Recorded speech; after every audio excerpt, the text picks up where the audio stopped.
I think when we left the show on Friday, we pretty much expected Mike Lonergan. I'll mention him in a second.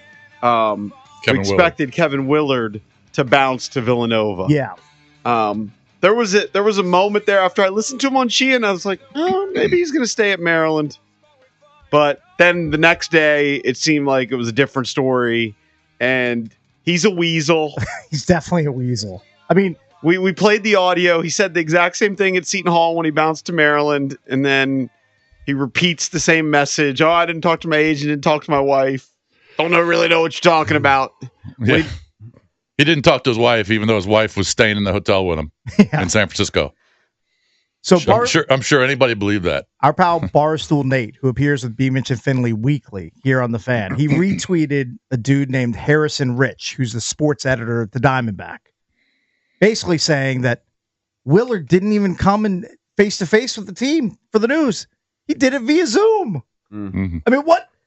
That tells you everything you need to know about the guy, that he didn't even call a team meeting and walk in, and you don't have to spend an hour with him. Spend 5 or 10 minutes. Say, fellas, I've enjoyed coaching you. Yep. It's been great. Thank you for everything you did for Maryland. I'm taking another opportunity at Villanova. He did it via Zoom. Not to mention the news broke in the middle of the night on was it Sunday morning, Saturday night? Yeah, like when. Mm-hmm. I mean, just good riddance. Goodbye. Hope you lose so many games in Villanova. Just good riddance at this point. And then it's just baffling that it took almost a week for it to be official. Right. When everyone kind of knew that it was probably going to happen. Well, and then he danced talking to them for like a month. Yeah, and he danced around all of those questions, obviously, when he was killing Damon Evans and talking about how he couldn't stay in New York City for an extra day. Mm-hmm. And then, one thing he really didn't talk about, but apparently he was disgruntled about, was the travel.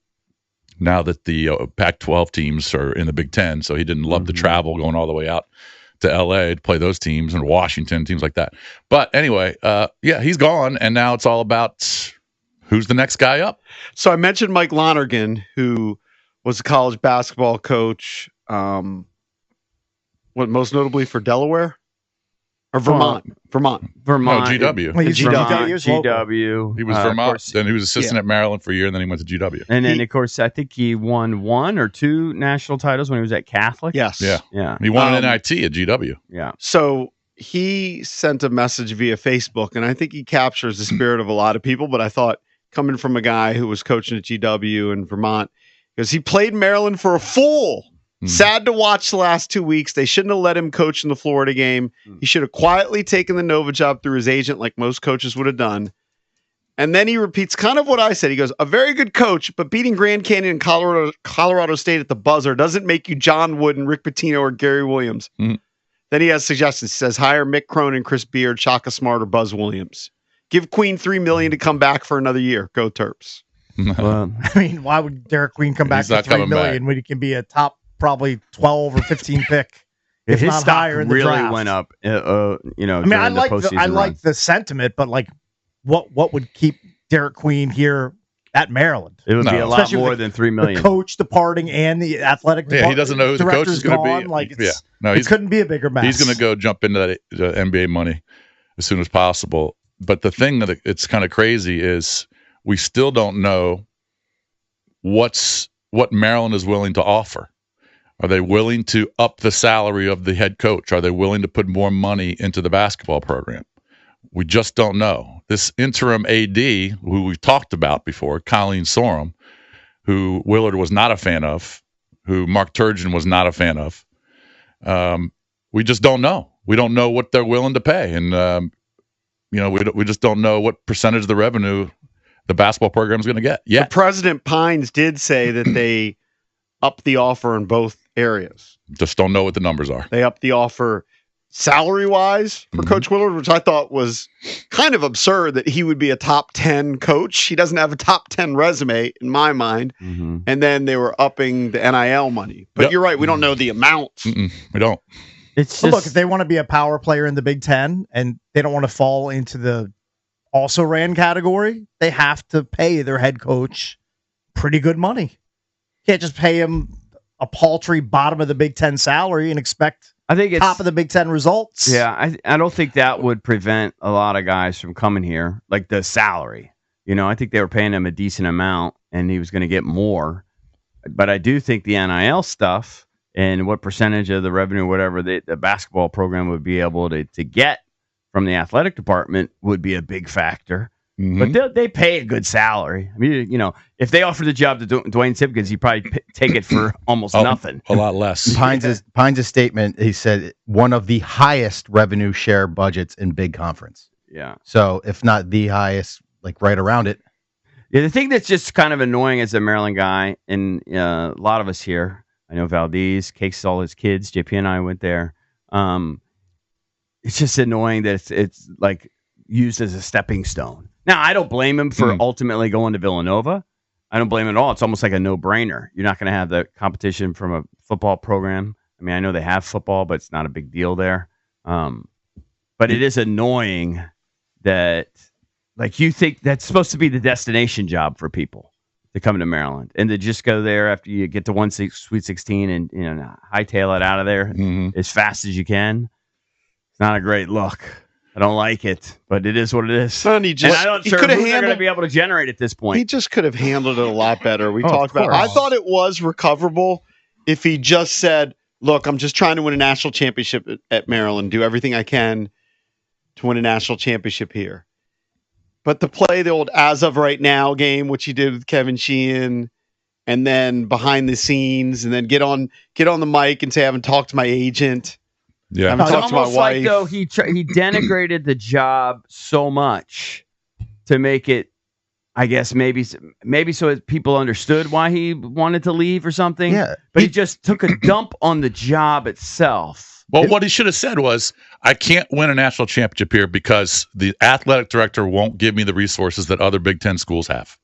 And he goes, that's the reason the Villanova He rumors didn't are out even there. need to say that. Like he could But he could have been truthful.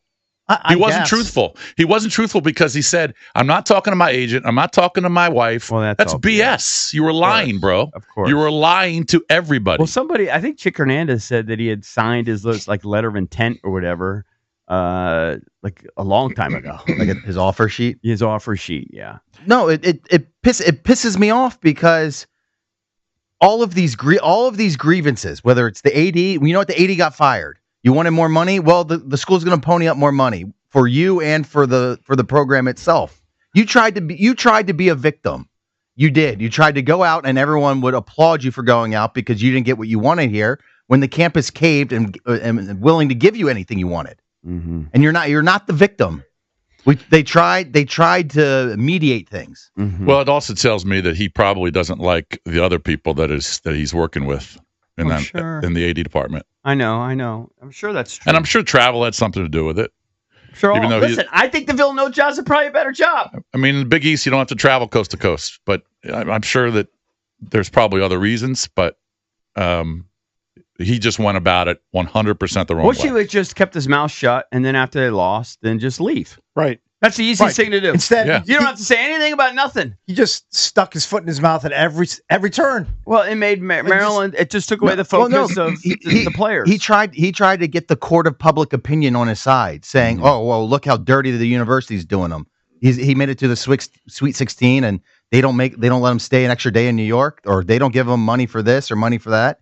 Mm-hmm. Well, safe to say his strategy backfired massively. Well, remember, Well, I said here it backfired, but he's going to end up in Villanova. Oh, I know. He's going to be making a lot of Everything's money. coming up roses for Kevin Willard, which Well, sucks. it Which isn't great. It'll come up roses until he's got to do better in Sweet 16 run. 1 in 20 years. Those are some Oh, yeah. tough Ain't gonna shoes. fly. Take a look at Jay Wright's last 10 years. He's going to have a tough time matching that. You know what? He'll never match what Jay Wright did. Good. I'm glad he's facing basically an impossible uphill. John uphill Rothstein, hill to climb. who we had on the show last week, went through it, and it's littered with national championships and number one seeds in a decade, like the last decade of He'll never Jay measure Wright. up to Jay Wright. It's absurd what Jay Wright did for like the last decade. Yeah. We have some audio of Chris Knoche, who of course comes on the station a lot, calls games for the University of Maryland as their color commentator. He jumped on with Doc Walker over the weekend. Here's our pal Knoche. I don't know where to start with this. I mean, it just, over the last 10 days, all of it feels calculated and orchestrated. And on the one hand, Doc, I was actually in the press room when he said that about, I'm just going through it. I haven't talked to my agent, haven't talked to my wife, my family. And then, I get on the planes going to Seattle and going to San Francisco and coming home from San Francisco. And his wife and kids were there the whole time. I mean, it sort of defies logic to think that it wasn't discussed at all in the hotel room. Right. It was so poorly handled by him. And the worst part about it, Doc, is, to me, the program hadn't been to a Sweet 16 in 10 years. Mm-hmm. And this is an opportunity. This is when this group should be dancing in the streets. When you win 2 games in Seattle, you also, the Derek Queen thing, you're the most talked about program in the country for that, because of the way that game ended, because of Queen, this personality. And he stole that. Mm-hmm. He stole that. I don't know any other way to put it. He stole that. And that's really infuriating when you think about it. When you think about it like that, a program that is used to a level of success finally gets back there, and he deserves some props for being a huge part of that. No question about it. But at the end of the day, runs away like a thief in the night. Really, he took that away from Maryland fans, and for that, I mean, it's hard to look at it any other way from me. Yeah, definitely just the whole saga, just a stain on the best moment in the last 10 years. The Queen moment, always going to be sort of overshadowed, I think, in a lot of Maryland fans' minds. Absolutely. They're always going to think of the Willard departure and the way that the media was just focused on the drama around him instead of around the team. Barry Gossett, who's a big Maryland booster. Yeah. Who's the new basketball performance center is going to be named after. Right. Mm-hmm. Major dollars pumped into the program. I love this quote. He played us like a drum. Yeah. Yeah, and that's one of the biggest. That might be the biggest donor to the entire program, maybe aside from Kevin Plank. I always thought the cliche was a fiddle. I mean, either one works. That's not what he said. He said played us like a drum. Mm-hmm. So, and that's correct. Well, he'll have his hands full. He has huge shoes to fill. I know he's not replacing a legend. He's replacing the guy that replaced a legend. But that aura of Jay Wright and what he did there it's going to be hard to hide from that. He's got to have huge expectations. College coaches have to reload every year now. Yeah, but he must have a big NIL budget. Well, I'm sure he does. But you still are going to have to pull off the recruiting mastery and sales pitch every year now. But the recruiting pitch, they say it's not even a recruiting pitch anymore. It's just a number. Well, exactly. But somebody you still have to win the number. It doesn't matter how you clarify it. I want 2.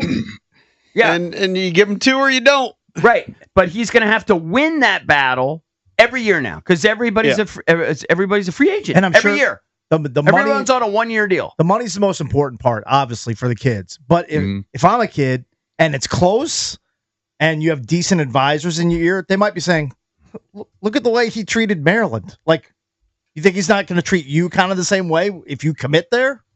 Like, if the money's close, some of these kids might be like, you know what? I'm going to pick this school over Villanova because he's kind of a weasel. I don't know that people are going to see it that way because that's what the players are doing. He basically did what the players are doing, right? He transfer portaled himself to Villanova. Yeah, but the way he handled it was kind of underhanded. And, I said he needs a class in PR. Well, he handled his public relations. I said this last week. Aspects. He handled it like a guy who'd been on the job for 5 minutes. He's been coaching for 20 years. Like it just didn't seem like he just botched very unprofessional way to go about your business. But look, he did it at Seton Hall. He did Seton Hall to come to Maryland. Yeah.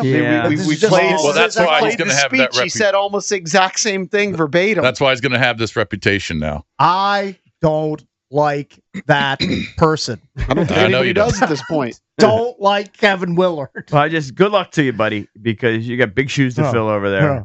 Well, don't wish him good luck. Nothing but bad luck to you, Kevin Willard. Well, I'm just saying. I want you on the wrong end. I think it's going to be very difficult. The wrong end of every buzzer beater. The wrong end of every recruiting battle. I mean, I hope you go winless. The one thing if he was a coaching wizard, but he's not. He's not. He's fine. But like whoever mentioned in the quote, he's not John Wooden. He's not John Thompson.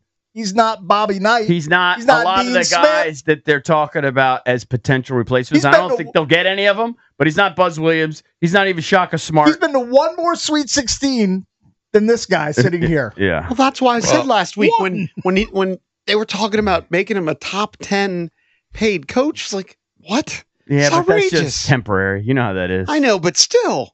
Temporary. Give me multiple Final Fours before I give you top 10 money. Yeah, but that might have been Maryland just saying, all right, we really want to keep you, so that number is going to be in the pretty top well 10. Paid. I mean, he was like 16 or something. He was he was already really well paid. I'm telling you, he didn't leave necessarily. He didn't leave to further his own salary. He was doing fine.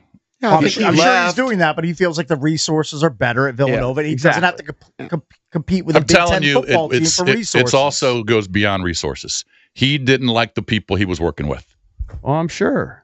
It goes beyond resources. I'm sure if he was super happy, he's just going to love every person he works with at Villanova. I find that hard to believe. He's going to run into people at the Villanova athletic department that he's going to butt heads with. Yeah, but it clearly drove him to another direction. He had relationships that were strained, and that had soured. Yes. But I'm going to guess if Kevin Willard spends more than a season or two anywhere, he's going to have strained relationships. Because he seems like a hard guy to work with. I think that also he felt like it was a better spot for him. He just went about it the wrong way, and nobody in Maryland will ever forgive him, ever. Well, I don't care about him, but he did kind of stain the run. It's a shame. But yeah, like I say, good luck to you, because I think he's going to have his hands full at Villanova. The expectations there are even higher than they are here. And I follow up your good luck wish with nothing but bad luck. Yeah. Nothing but bad luck to Kevin Willard. Right. My good luck Black is kind cats everywhere for Kevin Willard. It's kind of sarcastic. I don't know if that's being the right facetious. Word. Yeah, I don't know if that. He's saying good luck to you because it's going to be a very difficult job. Yeah. It's going to be a very difficult job. 800-636-1067 is the number if you want to chime in. What'd you make of the Kevin Willard situation? It kind of occupied the bulk of the show last week. You went from a guy who was taking a team to the Sweet 16 to talking about him potentially leaving, to dancing around leaving, to actually leaving.